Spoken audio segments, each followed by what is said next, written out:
একটা প্রেজেন্টেশন বানানোর জন্য উইন্ডোজ মেনুতে গিয়ে মাইক্রোসফট পাওয়ার পয়েন্ট ওপেন করে নিলাম।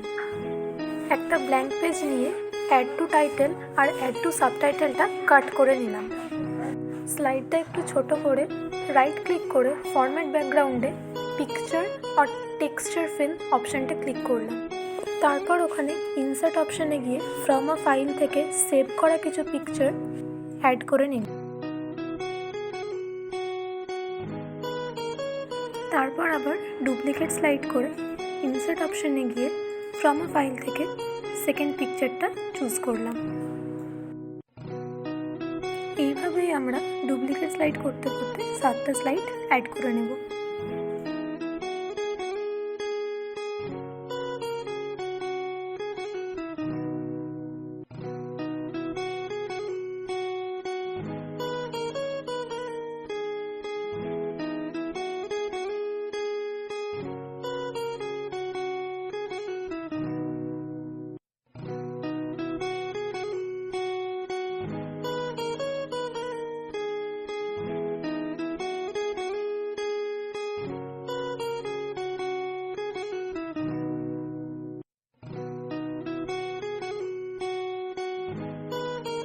এরপর হোমে গিয়ে রেক্ট্যাঙ্গুলার শেপ নিয়ে নিলাম।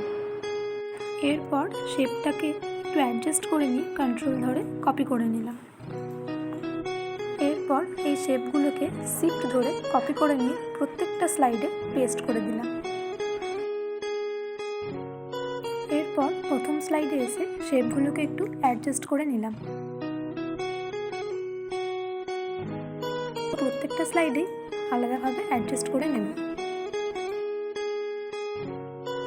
এরপর ফার্স্ট স্লাইডে গিয়ে শেপগুলোকে সিলেক্ট করে নিয়ে শেপ ফরম্যাটে গিয়ে শ্যাডো সিলেক্ট করে সেটাকে নিজের মতো অ্যাডজাস্ট করে নেব।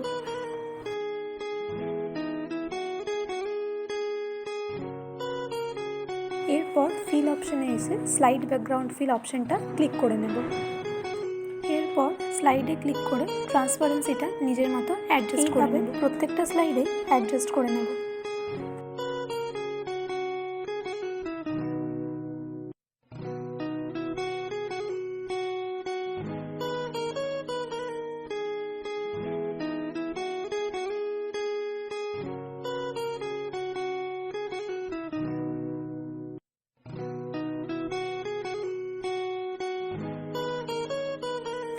এরপর আবার ফার্স্ট স্লাইডে এসে ইনসার্ট অপশানে গিয়ে যেই ছবিগুলো দিয়ে আমরা স্লাইডটা বানিয়েছিলাম সেই সব ছবিগুলোকে অ্যাড করে নেব।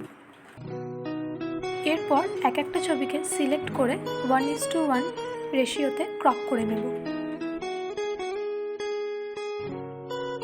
এরপর প্রত্যেকটা ছবিকে শিফট ধরে সিলেক্ট করে নিয়ে সার্কেল শেপে করে নেব। এরপর প্রত্যেকটা শেপকে স্লাইড অনুযায়ী পরপর অ্যাডজাস্ট করে নেব।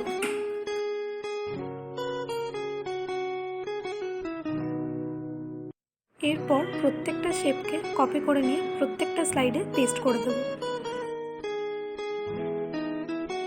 এরপর বাকি শেপগুলোকে সেম সাইজে রেখে যেটা যেই স্লাইডের সার্কেল সেটাকে 2 সাইজে অ্যাডজাস্ট করে নেব।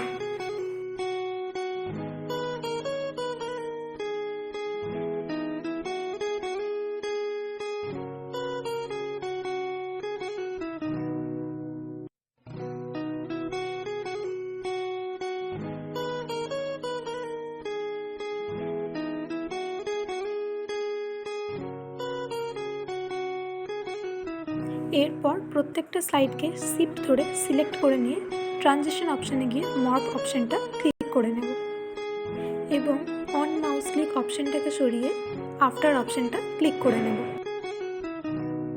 এরপর কিবোর্ডে F5 অপশানটা ক্লিক করে আমরা আমাদের প্রেজেন্টেশনটা দেখে নেব।